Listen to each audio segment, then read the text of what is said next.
Gracias, Ariel. Que Dios les siga bendiciendo, queridos hermanos, y ver la iglesia como está, los movimientos que hay, eso es vida, amén. Y la verdad que eso es crecimiento. Y yo siempre digo una cosa, que lamentablemente no todo crecimiento es dado por Dios, pero cuando Dios está, hay crecimiento. Y es el crecimiento que Dios da, amén. Es el crecimiento, es decir, uno siembra, otro riega, pero hay un crecimiento que lo da Dios. Y esto podemos con Ariel decir, es de Dios.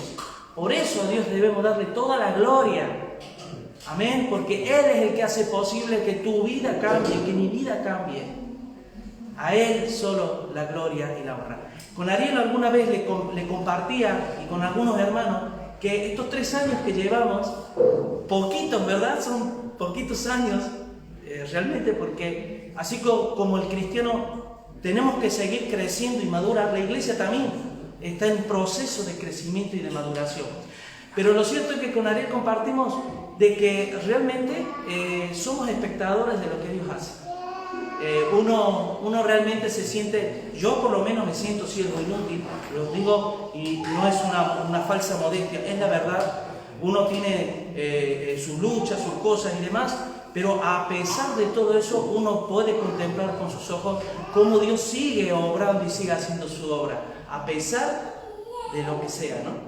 Así que bueno, queridos hermanos, quiero compartir con vosotros esta mañana, la verdad que hoy este mes va a ser para mí, yo sé que para muchos, un mes lindo, un mes especial, en el sentido de que, por un lado, estamos hoy, en cierta manera, festejamos, ¿verdad?, nuestro 3er aniversario como iglesia. ¿Y qué es lo que realmente debemos festejar? Festejamos la obra de Dios en nuestra vida, que no es teoría, no es que lo hemos oído de otros, no es que nos dan testimonio en otros, lo estamos viviendo en carne propia, lo estamos viendo con nuestros propios ojos, y esto no acaba más que de empezar, ¿no? ¿Y qué es lo que realmente festejamos? Festejamos justamente eso, celebramos, como decía Ariel, ¿verdad?, cada domingo. ¿Por qué cantamos? ¿Por qué alabamos al Señor? ¿Por qué debe haber júbilo en el pueblo de Dios? ¿Tú te sientes con gozo? ¿Te sientes bienaventurado, como dice la Biblia? Porque el cristiano es un ser bienaventurado, un ser feliz, con gozo. ¿Por qué? Porque todos sus anhelos que antes eran del mundo y que ahora son los anhelos que debe tener un cristiano, son los anhelos que tiene Dios. Cuando vemos unas vidas transformadas, vidas cambiadas, cómo Dios las va tocando, las va transformando, uno se goza enormemente, porque Dios te transmite su corazón, y al transmitirse su corazón tú te gozas. Así que, ¿se acuerdan que nosotros, empezamos hace unos domingos, ya llevamos 2 predicaciones de Primera de Pedro, que vemos en una serie, y orando al Señor, decía: Señor, una palabra para este domingo y demás, y la verdad que os tengo que decir que el Señor me llevaba a continuar con Primera de Pedro, porque casualmente es una palabra que nos debe traer ánimo, y una palabra que si la retenemos y la guardamos, oyéndola detenidamente, nos va a ayudar a cada uno de nosotros a seguir avanzando en la vida, porque, querido hermano, nunca te olvides de que estamos en una guerra espiritual. Estamos en una batalla que tú tienes que combatir constantemente en tu vida personal, en tu altar personal. Tú tienes que combatir todos los días contra los embistes del diablo, las mentiras que te quiere engañar, el mundo que te quiere absorber y la carne que siempre te está dictaminando lo contrario de lo que Dios quiere. Por lo tanto, vamos a seguir hablando de 1 Pedro. ¿Me van a perdonar si las gafas? Sin las gafas, hermano, yo soy como Superman con la kriptonita. Sí, muchas gracias. Necesito las gafas y no veo nada. Ahí está. Gracias, Ariel. Entonces, miren, queridos hermanos, para introducir, a mí me gusta, como estamos haciendo una serie como hicimos con Timoteo, ¿se acuerdan? Me encanta introducir un poquito por encima, hablar de lo que estuvimos viendo los domingos anteriores, para que no me canso de repetir. Jesús era repetitivo, de cierto os digo. Y es bueno repetir porque somos muy olvidadizos y los pensamientos son muy volátiles. Por lo tanto, ¿se acuerdan Pedro, y este modo de introducir lo que es, porque tiene que ver lo que vamos a ver a continuación, que es a partir del versículo 13, y vamos a ver del 13 al 17, ¿sí? Tiene mucho que ver con todo lo que dijo Pedro anteriormente, porque si ustedes observan el versículo 13 dice, por tanto. Ese por tanto, vamos a refrescar lo que Pedro vino diciendo. Miren, Pedro vino diciendo anteriormente tres cosas muy importantes. Lo primero, querido hermano, la salvación, ¿se acuerdan? Versículo 2 de 1 de Pedro, que dice que somos elegidos según la presciencia de Dios. ¿Se acuerdan? Que Dios, la presciencia, el preconocimiento de Dios, no es solamente un conocimiento anticipado que Dios tiene de lo que va a pasar en el futuro, sino que tiene que ver con un conocimiento filial. Dios nos conoce filialmente desde antes de la fundación del mundo. Hay pasajes como Jeremías 1, desde el vientre te conocí y te di por profeta a las naciones. Hay otro pasaje como Mateo 7:21, que dice, Señor, en tu nombre echamos demonios, en tu nombre profetizamos, y Jesús dijo, iros de aquí, que nunca os conocí. ¿Sí? Por lo tanto, en Gálatas, por ejemplo, dice, habiendo conocido a Dios, o más bien habiendo sido conocidos por Dios, ¿cómo es que os volvéis a los pobres rudimentos? ¿Sí? Estaba hablando de la ley mosaica, cuando Cristo nos libera. La cruz es un instrumento de liberación, porque lo que tendríamos que vivir en cautividad, Cristo ya lo pagó y lo clavó. El acta de los decretos fue clavado en la cruz. Y hoy nosotros somos liberados por Dios. Por lo tanto, un cristiano vive en agonía, sin falta de paz, con falta de paz, y vive triste, es porque algo está sucediendo ahí. O necesita tener un encuentro personal con Cristo, o ha sido engañado a través de falsas doctrinas. Porque la sana doctrina nos libera y nos inyecta el gozo del Espíritu, como David sabía decir, devuélveme el gozo de la salvación, ¿no? Y que esa salvación, querido hermano, sigue diciendo Pedro, que en el versículo 3, que según su grande misericordia nos hizo renacer para una esperanza viva. Que hemos sido santificados por Dios, trasladados de las tinieblas a su reino de luz admirable. Que hemos sido, como hemos cantado, pueblos adquiridos por Dios, ¿verdad? Que somos un linaje, hay un linaje, porque los que estamos en Cristo, el linaje de Abraham somos, y herederos según la promesa. Por lo tanto, el apóstol Pedro sigue diciendo a esta iglesia gentil, que se está dirigiendo a los gentiles, que sigue diciendo que los profetas, esa gracia destinada a nosotros, los profetas es lo que profetizaron e indagaron diligentemente acerca de esta gracia que hoy los gentiles podemos disfrutar, que íbamos a ser coherederos juntamente con Cristo y miembros de la familia de la fe, y que ya no existe ya ni judío, ni griego, ni esclavo, ni libre, ni hombre y mujer, sino que todos somos uno en Cristo Jesús. Ahora vamos a analizar el versículo 3. Por lo tanto, después de esa información que tú y yo tenemos, querido hermano, de que hemos sido salvos por una gracia que ni hemos conocido, ni hemos entendido, ni hemos merecido, ni hemos buscado, es que hoy estamos aquí. Es que además de eso, ¿se acuerdan? Pedro también decía de que íbamos a ser perseguidos, de que íbamos a sufrir, que si es necesario que nuestra fe sea probada con fuego. Porque la salvación es la prueba, es la consecuencia de una fe probada. Nuestra fe tiene que ser probada, querido hermano. Como el oro.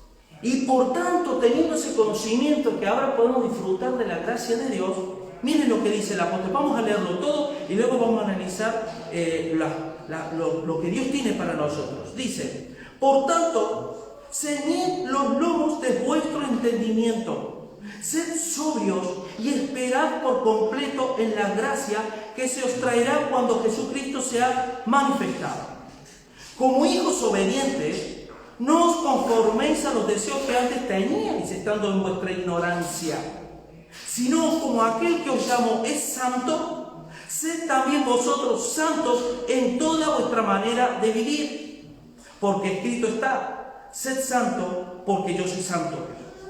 Y si invocáis por Padre a aquel que sin acepción de persona juzga según la obra de cada uno, conducíos en temor todo el tiempo de vuestra peregrinación. Amén. Una vez más, el Señor nos está instando, querido hermano. Miren, por lo tanto, querido hermano, si eres recipiente de esa gracia que ya los profetas profetizaron para nosotros y que los ángeles incluso desean ver, por lo tanto dice, ceñid los lomos de vuestro entendimiento. Ahora bien, ¿qué significa ceñir los lomos de vuestro entendimiento? ¿Se acuerdan de Efesios 6? Ceñidos vuestros lomos con la verdad. Miren, querido hermano, acto seguido lo que el apóstol Pedro nos está, como pueblo de Dios, preparando para que el Hijo de Dios vivamos en pos de lo que ha de venir. Que no vivamos en lo temporal, que no vivamos en la esfera de lo natural, que vivamos en la esfera de lo sobrenatural y en esperanza, porque en esperanza hemos sido llamados. Y la esperanza, querido hermano, es esperar con confianza. Y que el apóstol Pedro sabía muy bien que iba a haber en nuestras vidas, iba a haber oposición, iba a haber de parte del diablo una batalla campal por ese tesoro que nosotros hemos recibido de parte de Dios. Porque os voy a decir una cosa, es muy bonito como cristiano decir, qué lindo, Dios me salvó, tengo gozo y Dios me ama. Y qué lindo, porque incluso Dios me regala el don de la fe, que puedo confiar y puedo creer en Él, porque Él es el autor de la fe y el consumador también de la fe, y que puedo seguir adelante, y etcétera, como cantamos, si Dios es conmigo, ¿quién contra mí? Y nos gozamos, ¿verdad? Y vemos esa bendición de parte de nuestra vida. Pero ¿saben lo que muchas veces nos olvidamos? Que todas esas virtudes de Dios son como un tesoro de gran precio, que es Cristo, en nuestro corazón. Y que como tal preciado tesoro, el diablo va a intentar robar esas virtudes, va a intentar minar esas bendiciones, esos medios de gracia que Dios ha destinado y que nos regala, porque no es por mérito alguno, querido hermano. Porque si tenemos que hablar de desobediencia, que levante la mano el que es 100% obediente a Dios. Si vamos a hablar realmente de entender los misterios de Dios, que levante la mano el que entienda todos los misterios de Dios. Pero a pesar de nuestras carencias y a pesar de lo que somos, que Dios ya sabe lo que somos, Dios hace actuar la gracia, que es ese favor inmerecido, que sin lo cual ninguno de los que estamos aquí podríamos mantenernos en pie delante de Dios. Miren, querido hermano, el ceñir los lomos Pedro aquí lo está relacionando con la Pascua. Si nosotros leemos, por ejemplo, Éxodo 12, cuando Dios le dice al pueblo de Israel que se preparara para la Pascua y le dice cómo hacerlo. ¿Se acuerdan que Dios decía que iba a enviar un ángel de muerte, que la sangre, que tenían que sacrificar un cordero y que esa sangre tenía que estar pintada en los dinteles? Y que cuando el ángel pasara, habría mortandad en todos aquellos que no tuvieran la sangre rociada en los dinteles y en las puertas. Y que dice, en Éxodo 10:12, dice que se ciñeran los lomos y que apresuradamente hicieran lo que Dios les demandaba, porque Dios iba a mandar mortandad. Y se acuerdan, ¿quién es nuestra Pascua? Cristo es nuestra Pascua. ¿Y qué simboliza la Pascua? La Pascua simboliza la liberación. En Israel es la liberación del yugo de esclavitud de Egipto. Pero para un cristiano, que Cristo es nuestra Pascua, ¿qué simboliza? La liberación del Egipto espiritual, que es el mundo, en la cual Cristo nos liberó, nos limpió, nos restauró, y que nosotros celebramos nuestra Pascua. ¿Cómo celebra la Pascua un cristiano? Los israelitas era a través de la observancia de la ley y de la obediencia de los preceptos y mandamientos de Dios. Pero de un cristiano, además de la obediencia, es igual que en Israel, pero en el espíritu. Y por eso dice Pedro, ceñid los lomos de vuestro entendimiento, o ceñidos los lomos con la verdad. En Lucas 12, por ejemplo, dice, también ceñidos vuestros lomos y encendidas vuestras lámparas, ser semejantes a hombres que esperan a que su Señor regrese de la boda. Aquí lo que el apóstol Pedro está hablando, prepárense a defender la fe. Llénense del conocimiento de la palabra de Dios y de la gracia de Dios para poder contrarrestar los dardos de fuego del maligno, y luego de haber pasado todo esto, estar firmes en el Señor y no como niños fluctuantes movidos por todo viento de doctrina, que tú y yo creemos que las doctrinas están ahí fuera. ¿O qué? Cuando yo leo algo que no proviene de Dios. Pero las doctrinas es enseñanza, y la enseñanza vienen en todas las áreas de nuestras vidas. Porque cuando un cristiano cuestiona ciertas cosas que encierran en los principios espirituales y que solo se han de entender en el espíritu, realmente está siendo movido por doctrinas diversas que no vienen de Dios. Por lo tanto, la sana doctrina te genera un carácter que no está diciendo esto sí, esto no, esto lo puedo hacer, esto no lo puedo hacer. Pablo define, todo me es lícito, pero no todo me conviene. Por lo tanto, búscate la vida. Si tienes duda, si eso se puede hacer o no, clava tus rodillas si eres hijo de Dios y pregúntale a Dios, y Dios te va a mostrar si Él está ahí en lo que quieres hacer y no entiendes si es de Dios o no. Y eso solo se transmite, y vamos a ir viendo por qué es algo progresivo que Pedro está hablando aquí. Porque está hablando primero, queridos hermanos, vosotros habéis recibido de Dios esto, sois herederos y demás. Pero ahora, ceñid los lomos de vuestro entendimiento. Miren, la otra figura que habla acerca del ceñir los lomos tiene que ver como cuando en la época de Jesús, miren, no había pantalones como nosotros. Ellos llevaban túnicas. Y ellos para la guerra llevaban cintos donde ceñían las vestiduras. Y para que, claro, el cinto servía para que los soldados pudieran pelear bien y no enredarse con las vestiduras. Por lo tanto, una de las figuras que encierra el ceñir los lomos de nuestro entendimiento, o ceñir los lomos con la verdad, significa, ¿se acuerdan qué otro elemento utilizaba como figura que emplea en Efesios 6 acerca de un soldado? Por ejemplo, el escudo de la fe, el yelmo de la salvación y la espada del Espíritu. Por lo tanto, si queremos pelear con el diablo, no podemos estar, como dice en Timoteo, el que milita no se enreda en los negocios de la vida a fin de agradar a aquel que lo tomó por soldado. Si yo quiero ser un soldado de Jesucristo, yo tengo que estar entrenado y preparado para pelear la buena batalla y no dejarme, es que el hermano no me saludó, ahora ya no voy a la iglesia.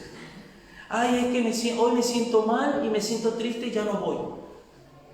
Hermano, no nos movemos por vista ni por sentimientos, nos movemos por fe, por entender y creer lo que Dios a mí me dice, a pesar de lo que yo sienta. Y cuando uno se dispone a sembrarse en ese sentido, somos más que vencedores. Porque ¿qué te piensas tú? ¿Que un pastor no se siente muchas veces abatido y agotado y desanimado? Pero estamos derribados, pero no derrotados, porque lo creo y me levanto en fe en el poder de Dios, no en mi fuerza, y sigo batallando la buena batalla, la buena pelea, la batalla de la fe. Por lo tanto, queridos hermanos, si nos gozamos en la gracia de Dios, en todo lo que Dios nos ha dado, por lo tanto, ceñid los lomos de vuestro entendimiento. Miren lo que sigue diciendo. Sed sobrios.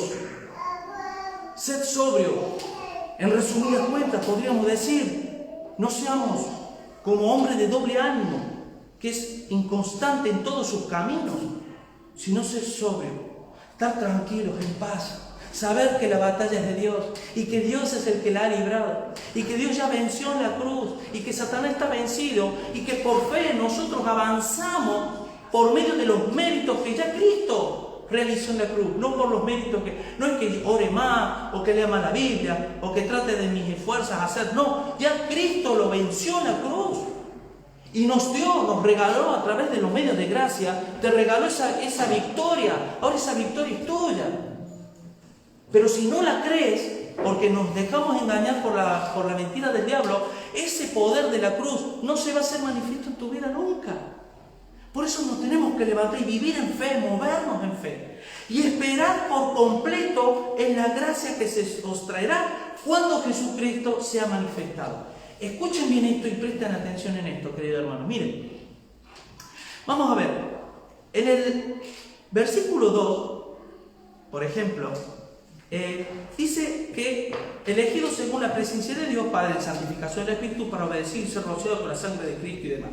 Dice la palabra de Dios que nosotros hemos recibido, más adelante dice que nosotros hemos recibido la gracia de Dios. Amén. La recibimos. Y que por medio de esa gracia nosotros nos movemos, vivimos, somos, peleamos sobre la base de la gracia. Pero miren lo que dice aquí el apóstol Pedro. Y esperar. Por eso es muy importante la esperanza. Esperar por completo en la gracia, tiempo futuro, que se os traerá cuando Jesucristo sea manifestado. Y yo digo, ¿acaso no hemos ya recibido a través del Espíritu de gracia, no hemos recibido la gracia de Dios?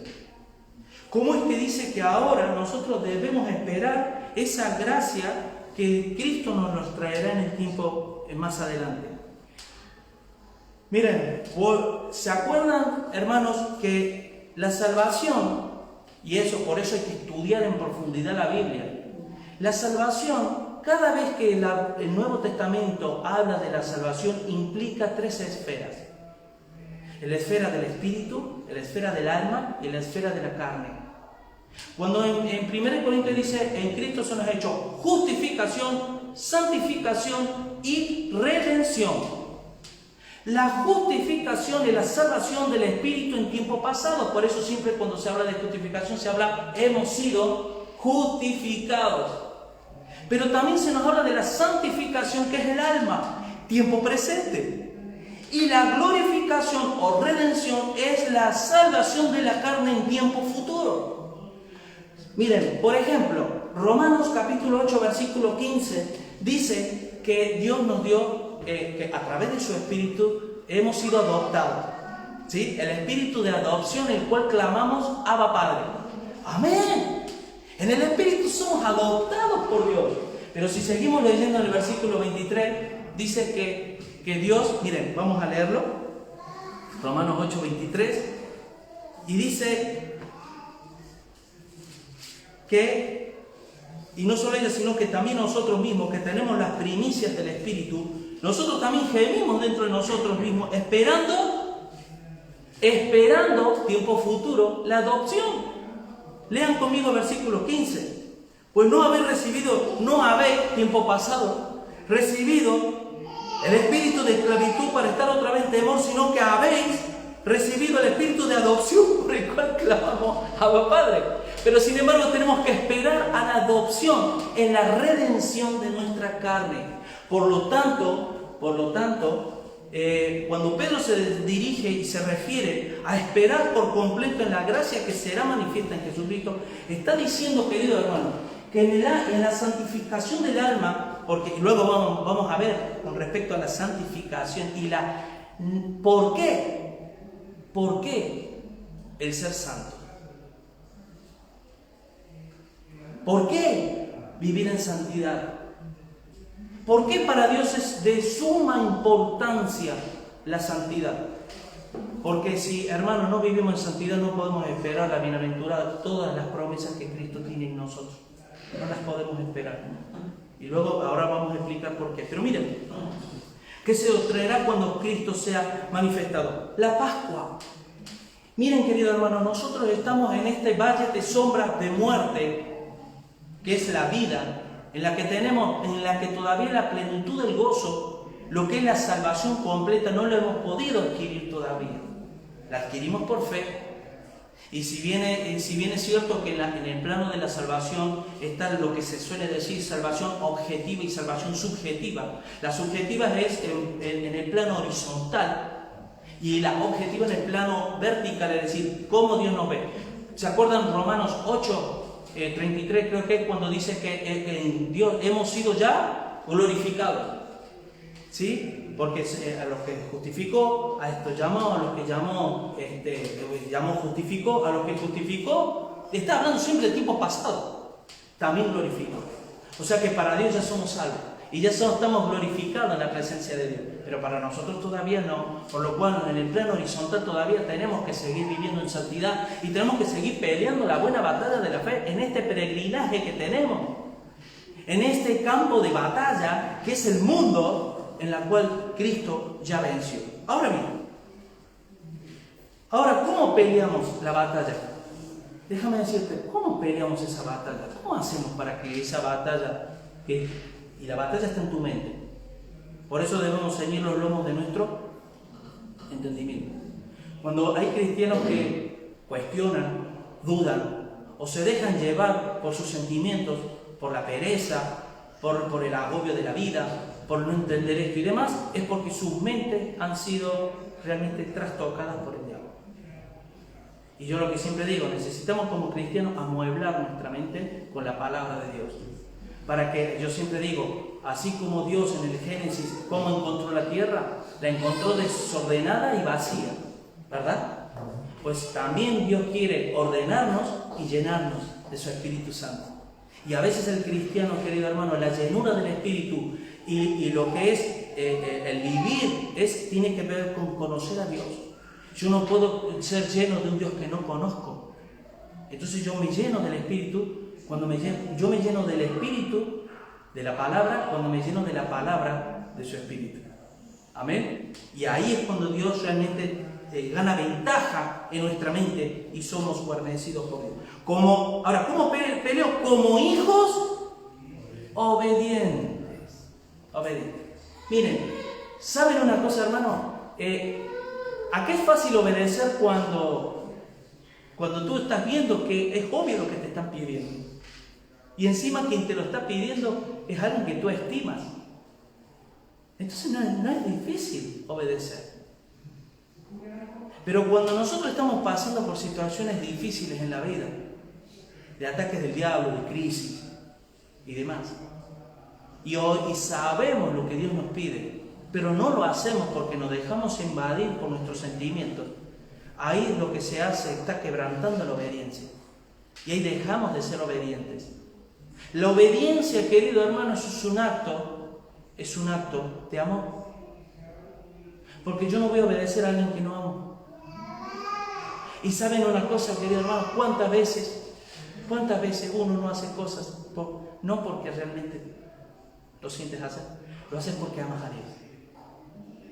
Y Dios te pide, estate en la brecha, estate ahí, haz esto, muérete. Julio, si yo, para hacer algo, yo necesito que tú mueras a ti mismo.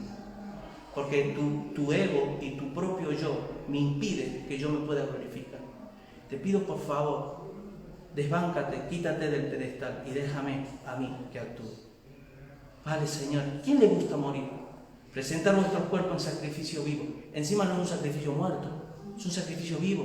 Ustedes saben el cordero cuando lo llevó, porque sabían que lo iban a... Y luchaban, no es el corderito que iba así, lo ponía. La imaginación nuestra puede jugarnos mala pasada, pero un animal que va a ser sacrificado intuye que lo van a sacrificar. E intenta huir de eso. ¿Quién quiere sacrificar? Pero saben que el sacrificio es el mayor ejemplo de amor. Y la obediencia es sacrificio. Es obedecer a Dios. Señor, siempre te fallaré. Pero si hay una cosa, que en mi actitud, que siempre esté el quererte obedecer en todo porque te amo. El amor, querido hermano, es la fuente, la energía que nos lleva a obedecer a Dios. Como hijos obedientes, no os conforméis a los deseos que antes teníais estando en vuestra ignorancia. La palabra conformar es tomar forma de. ¿Se acuerdan? Romanos 12, justamente. Dice que nos sacrifiquemos en sacrificio vivo, agradable a Dios, que es nuestro culto racional. ¿Sí? Y no nos adaptemos. En el original dice no nos adaptemos a las formas de este mundo. Por eso muchas veces, querido hermano, no solamente hay que ser, sino parecer. Saben que es muy importante la moral, porque la moral es lo que yo llevo dentro, y de cómo yo me comporto cuando nadie me ve, es de lo que yo voy a rendir cuenta delante de Dios, que Él sí me ve. Pero la ética es de lo que se ve. La ética es de cómo yo me manejo y me conduzco con mis hermanos. Y si yo sé que yo voy a ser de piedra de tropiezo para mi hermano, aunque yo sé que Dios no me está condenando, yo no voy a hacer eso por amor al hermano. Por amor. Sin embargo, Dios no me juzga. Porque en mi privacidad yo intento vivir en santidad. Pero yo también tengo que cuidarme con los de afuera. También tengo que cuidarme en cómo me conduzco. ¿Viste? Un buen obispo es aquel que se sabe conducir con los de afuera. Para que no maldigan el nombre de Dios. Y para que glorifiquen, por medio de nuestras vidas y de nuestro ejemplo, glorifiquen a Dios. ¿Y saben qué significa glorificar a Dios? Que a lo mejor no creen en Dios. Pero te ven tan íntegro que dicen, wow, este tipo sí que tiene a Dios. Hay algo especial en él. Y eso es muy importante, querido hermano. Si queremos realmente celebrar el tercer aniversario, ¿cómo? Si yo le pregunto, Señor, ¿qué regalo? Queremos hacerte un regalo. ¿Qué regalo quieres recibir? ¿Qué te piensas que Dios nos pediría a todos? Obediencia, servicio, negación a uno mismo, por amor a Él. Y queremos en esta mañana, ¿verdad? Como ya venimos haciendo, porque no niego y no dudo de que estamos en nuestras batallas, ¿verdad? Y la estamos peleando. Y no hemos llegado todavía a la meta. Pero seguimos batallando y seguimos peleando.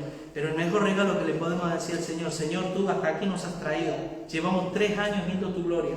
Y ahora que de la manera que queremos festejar es seguir obedeciéndote y haciendo tu voluntad tal como tú nos indicas. Miren, como hijo vente, no conforme los deseos que antes tenía, estando en vuestra ignorancia. Querido hermano, yo siempre digo, que no está hablando solamente del cuerpo doctrinal de la fe cristiana. Y te voy a decir una cosa muy importante.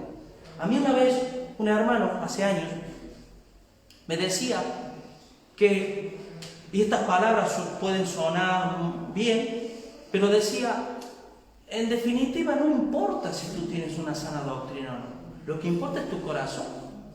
Porque si tú amas a Dios y tú quieres servir a Dios de corazón, ¿quién es perfecto? Me decía así, ¿quién es infalible? ¿Quién puede decir que no falla en algún área de doctrina? ¿Quieren que te diga una cosa, querido hermano? Tú y yo somos lo que creemos. Nos movemos y somos conforme a lo que creemos. Y si tú o yo, por la circunstancia que sea, hemos permitido o hemos abrazado enseñanzas que no vienen de lo alto, tarde o temprano nuestro carácter, nuestra idiosincrasia se reflejará ¿en qué? En nuestra falta de santidad. ¿Por qué yo anhelo? Porque fíjate lo que sigue diciendo. Sino como aquel que os llamó es santo, sed también vosotros santos ¿en qué? Toda vuestra manera de vivir. Hay santidad en la doctrina. Cuando yo abrazo herejías, no estoy viviendo en santidad. Cuando yo vivo la vida como me da la gana, sin molestar a nadie, sin perjudicar a nadie, pero voy a la iglesia cuando quiero, leo, busco a Dios a través de su palabra cuando quiero, cuando siento, no estoy viviendo en santidad. Y Dios me dice, sed santos, ¿sí? Como dice, sino como aquel que os llamó es santo, sed también vosotros santos en toda vuestra manera de vivir. Miren, queridos hermanos, ¿saben una cosa? El carácter, escucha esto, el carácter es lo más difícil y es la labor más imperiosa que Dios tiene sobre un hijo suyo. A Dios no le sirve tanto una persona con grandes dotes y cualidades, que sabe hacer esto, sabe hacer lo otro, sabe hacer aquello, e incluso entiende lo que hay que hacer. Y que se conoce la Biblia de pie a pa. Si no tiene un carácter trabajado por Dios, donde se ve reflejado, por ejemplo, la humildad, la templanza, la fe, el gozo, la longanimidad. Esas son virtudes de Dios, parte del fruto del Espíritu, que no se ve. Yo tengo que trabajar con eso. Yo todavía lucho en mi vida con eso. La longanimidad, ¿sabe lo que es? Es el saber esperar. Es longanimidad, es algo largo. Ustedes han visto los camiones con el vehículo longo. El vehículo largo, es la longanimidad. Es decir, por eso es necesario esperar con confianza. Y eso tiene que ver con el carácter trabajado por Dios.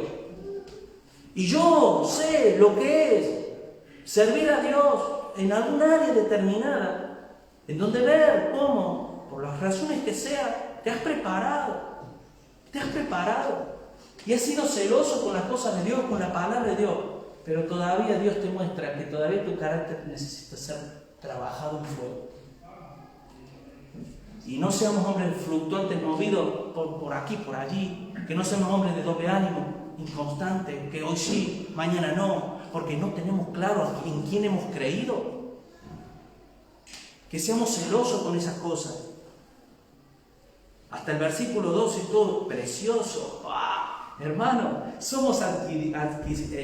hemos adquirido esa gracia destinada a nosotros, que los grandes profetas del Antiguo Testamento indagaron diligentemente y buscaron sobre esta gracia. No entendían lo que tú y yo hoy sencillamente entendemos en el Espíritu, lo entendemos.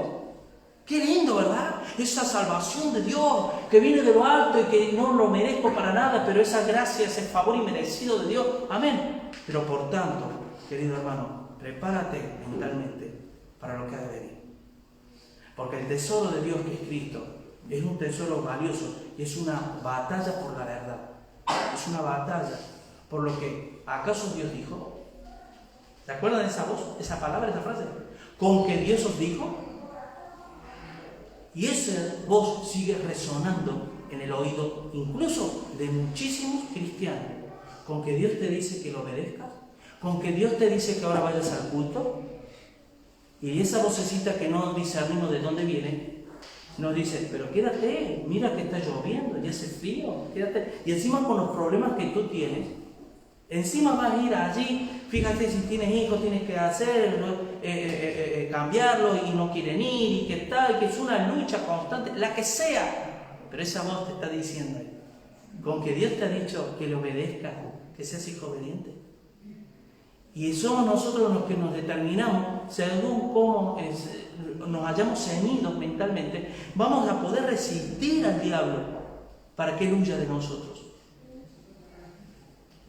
Miren, aquel que os llamó es santo en toda vuestra manera. Miren, eso tiene que ver con el carácter, porque nosotros somos epístolas vivientes, cartas abiertas al mundo, donde la gente, e incluso, además, en el día de hoy, más nos vale hablar de lo que vivimos. Más nos vale hablar de lo que vivimos.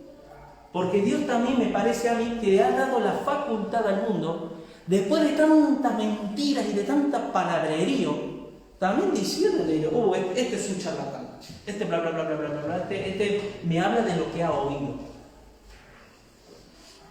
A cuando Dios te da la autoridad, cuando abres la boca, que es el grupo donde se callan todos para escucharte porque ven tu vida.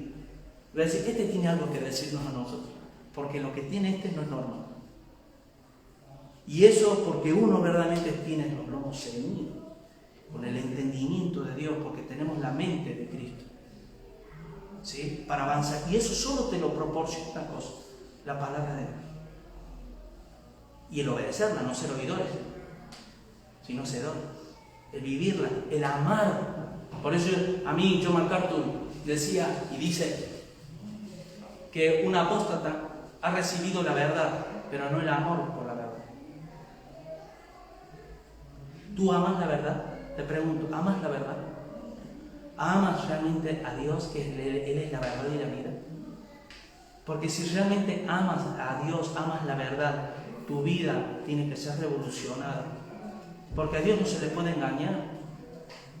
Y hablábamos con unos hermanos estos días atrás, ¿por qué Dios hacía maravillas y grandes prodigios en hombres de la antigüedad como Calvino, Lutero, que revolucionaron Europa y el mundo entero? Hombres como tú y como yo, que sufrían, y que padecían, y que sentían, y que etcétera, etcétera. ¿Y por qué ahora Dios está buscando a los Moisés, los David, los Abraham, los Pablo, y no los encuentra. ¿Por qué? ¿Por qué? ¿Dónde está nuestro corazón? ¿Acaso entendemos la santidad como una opción? Quizás. Es opcional.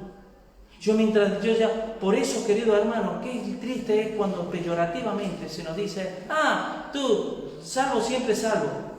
Como una expresión de decir, la salvación hay que cuidarla, guardarla, hay que trabajarla, mentir. Si la salvación no fuera siempre salvo, entonces no sería salvación eterna. Sería salvación a secas, ¿verdad? Pero lo que te quiero decir es que, ¿por qué dicen eso? Porque miren, Sujel Michelén dice, me encanta, porque dice, para predicar las doctrinas de la gracia hay que tener gracia para predicar la doctrina. No tenemos gracia, porque no vivimos en santidad, porque no hablamos de lo que vivimos. ¿Y de qué voy a hablarle a una persona que le está diciendo, estás viendo una irregularidad, un pecado, si tú también estás ahí? Pero, querido hermano, una cosa es estar luchando con el pecado y otra cosa es recrear y gozarnos en el pecado o tenerlo como algo que no nos da igual. ¿Sí? Porque incluso Pablo dijo, pobre de mí, ¿quién me librará de este cuerpo de muerte? El mismo Pablo, y que no había alcanzado todavía, pero estaba en la lucha, estaba luchando la batalla de la fe, estaba peleándola. Dios te quiere ver peleándola, no dejarte rendir, hoy no quiero ir al culto porque me siento mal. No, levántate, crees en Dios, pues demuéstralo en hechos, en la obediencia, aún cuando nuestros sentimientos nos ahogan. Porque eso es lo que el diablo quiere, que nos movamos como se movió Adán y Eva, que dejaron de obedecer a Dios. Y por la desobediencia vino la transgresión, vino la caída de la raza humana. Y yo siempre digo, hermano, si por la desobediencia entró el diablo al mundo con autoridad, ¿cómo entra Dios en autoridad en mi vida? Por la obediencia.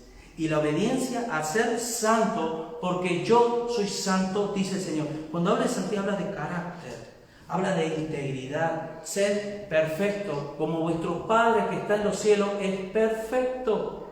La palabra perfecto es telos en griego, que quiere decir maduro, íntegro, ser de una pieza. No diga, ahora sí, mañana no, ahora no lo entiendo, y está con una lucha. Todos pasamos por luchas, pero las luchas eternas. Uno tiene que ir madurando, uno tiene que ir creciendo, uno tiene que ir formándose a la imagen y semejanza de Cristo. Pero no podemos ser como fluctuantes toda la vida. Y tenemos que ser íntegros y santos, porque Dios es santo. Sigue diciendo. Versículo 16. Porque escrito está, sed santo, porque yo soy santo. Y les digo una cosa, querido hermano, miren. ¿Se acuerdan del rey David? El rey David era un muchachito pastor de ovejas. Y cuando Dios quiso liberar a Israel de los filisteos, o cuando Dios quiso levantar rey por petición de Israel, fue a Elí para buscar entre todos los hijos que tenía. Y te digo una cosa, por eso, querido hermano, el carácter es fundamental. Nosotros hoy como cristianos ponemos en los púlpitos, ponemos a gente a trabajar y demás por la apariencia, porque suena bien, porque se ve bien, porque habla bien, pero no miramos lo que Dios ve. Nosotros miramos la apariencia y Dios mira el son del corazón. Y a veces Dios te revela, Julio, como pastor, cuidado con esto. Cuidado con esto. Porque vosotros tú ves lo que yo no veo. Y nosotros nos lanzamos a la piscina, sí, porque tal, y luego tenemos que regular, porque metimos la pata por no oír la voz de Dios. Y es más vale que esa persona, que por muchos talentos y dones que tenga, que siga trabajando en áreas que son de carácter, porque si no, hermano, por cuestión, miren, saben que la mayoría de los problemas de las iglesias son por una cuestión de las personalidades, no doctrinales. No hay división de iglesias por las doctrinas, hay división de iglesias por el carácter, porque uno ve una cosa y el otro ve otra, uno siente así, el otro siente así, uno entiende esto de Dios y el otro lo entiende de otra forma, y ahí empiezan los personalismos, a luchar. Cuando en temor y en santidad, ¿qué significa santidad? Señor, quiero tener el corazón tuyo. Quiero ver la vida como tú la ves. Y quiero sentir lo que tú sientes. Y quiero, como dice que los apóstoles que Dios envió, ¿verdad? De apóstoles, profetas, evangelistas, pastores y maestros. ¿Para qué? Para perfeccionar a los santos para la obra del ministerio. Pero un pastor en su momento los apóstoles y profetas y demás, si no oímos bien la voz de Dios, que es Dios el que edifica la iglesia, no son los pastores, es Dios el que edifica la iglesia, la vamos a pifiar. Y yo te voy a decir una cosa, querido hermano, yo me gozo con ver lo que veo, pero yo quiero que el día que Dios me lleve de este lugar, me lleve de este mundo, que esta obra siga. Y que lo que nos sucedan no igual que nosotros. Y lo digo de corazón, mejor que oigan más fino la voz de Dios, que amen aún más la palabra de Dios, aún más. Porque algún día, Ariel, nos vamos a ir y no va a pasar mucho, porque la vida es efímera. ¿Y qué vamos a dejar? ¿Qué legado? ¿Cuál es la voluntad de Dios? Que permanezca su obra que Él comenzó y que no la estorbemos los hombres por nuestro egoísmo, por nuestro egocentrismo o por nuestras virtudes y no las virtudes de Dios. Y lo digo por mí, porque yo he tenido mucho tiempo, muchos años que luchar con mi ego. Y le di tantísimas gracias a Dios por haberme, y perdón la expresión, por haberme pasado por rapapolvo más de una ocasión. Por haberme humillado, porque sabe que cuando Dios te humilla nadie se entera. Solo te enteras tú y Él. Como Padre amado no. Porque el carácter es lo más importante que tiene un cristiano. El carácter. Y el carácter es la santidad, sin la cual nadie verá a Dios. Es la esencia de mi vida, de lo que es Dios. Y es el reflejo de lo que yo hablo y pienso. Tiene que ver con la santidad, mi secreto, mi intimidad con Dios, con su palabra. Versículo 17, querido hermano, dice: y si invocáis por Padre a aquel que sin acepción de persona juzga según la obra de cada uno. Fíjense esto, muy querido hermano, que la salvación es por fe. La fe es esencial. La fe es esencial. Pero ¿por qué vamos a ser juzgados por obras? Porque el Señor también nos va a decir, es que la fe genuina que viene de Dios produce las obras de Dios, esas obras preparadas de antemano para que anduviéramos en ellas. Por lo tanto, cuando el día que en el tribunal de Cristo pasemos nuestras obras por fuego, el Señor, que es el fuego consumidor, Él dirá, pues bueno, mira, vas a pasar por gracia. Porque, dice, mucho será salvo así como por fuego. El fuego. Y pasaremos por fuego, pues porque bueno, entendemos que la santidad es una opción, que lo puedo elegir o no. El obedecer a Dios es una opción. Y eso nos genera en el corazón del creyente un carácter que cuando viene la oposición de verdad, uno no está firme y fuerte. Y sigue diciendo, conducíos en temor todo el tiempo de vuestra peregrinación. Querido hermano, que verdaderamente, porque nosotros cada vez que nos reunimos, y en la medida que tenemos nuestras reuniones, y yo personalmente también, y yo sé que más de uno, nosotros celebramos en nuestro corazón las gracias de Dios y las bendiciones de Dios. De alguna manera, cuando hablamos de celebrar no estamos hablando de encender velitas y tener las cornetas. No. Celebrar significa wow. Es sentirte de verdad heredero, es sentirte privilegiado, sentirte honrado por Dios, aún sin merecerlo y demás. Pero también hay advertencias que nos dicen, ten cuidado, porque retén lo que tienes para que nadie tome tu corona, dice en Apocalipsis que era la iglesia de Filadelfia. Retén lo que tienes para que nadie tome tu corona, porque el diablo querrá tomar tu corona que te corresponde a ti por gracia, y tienes que luchar la buena batalla de la fe, querido hermano. Ciñe los lomos de tu entendimiento. El hecho de que estés aquí es un acto de obediencia, es un acto de santificación, y es un acto en el que tú estás dándole la oportunidad a Dios a escuchar sus palabras, para que tal vez una palabra, una frase o la predicación entera, no lo sé, pero damos la oportunidad a Dios a que genere en nuestro interior lo necesario para que el día de mañana, si hoy has venido así porque entiendes que tienes que venir, un día alegre que llegue el domingo para ver a los hermanos, para oír la palabra y para servir a Dios. Porque eso es lo que produce la santidad de Dios. El que Dios te vuelca su corazón y su carácter y lo que Él es. Y empezamos a sentir y a ver como Él ve, como decimos. Y no queremos otra cosa. Es ese tesoro preciado que habla en la parábola del tesoro escondido, que dice que vende todo lo que tiene. Querido hermano, una de las cosas que tiene la santidad de Dios es que cuando la descubres de verdad, cuando descubres la presencia de Dios en tu vida, la riqueza de su palabra y demás, de alguna manera vendemos todo lo que nosotros hasta ese momento hemos considerado de riqueza. ¿Se acuerdan del apóstol Pablo que decía? Dice que lo que yo estimaba como bueno, lo estimo como basura por el amor a Cristo, la excelencia de Cristo. Lo que Pablo estimaba como algo loable, que era la ley, y que era todo, y evidentemente el mandamiento y todas aquellas cosas que fueron dados por Dios. Pero camino a Damasco, cuando descubrió el tesoro escondido, que era Cristo, dice que todo lo demás. Hay una canción que dice: el brillo de este mundo, la gloria de esta tierra, nada es. Todo cabe en tu presencia, oh Dios. Bendito es tu nombre.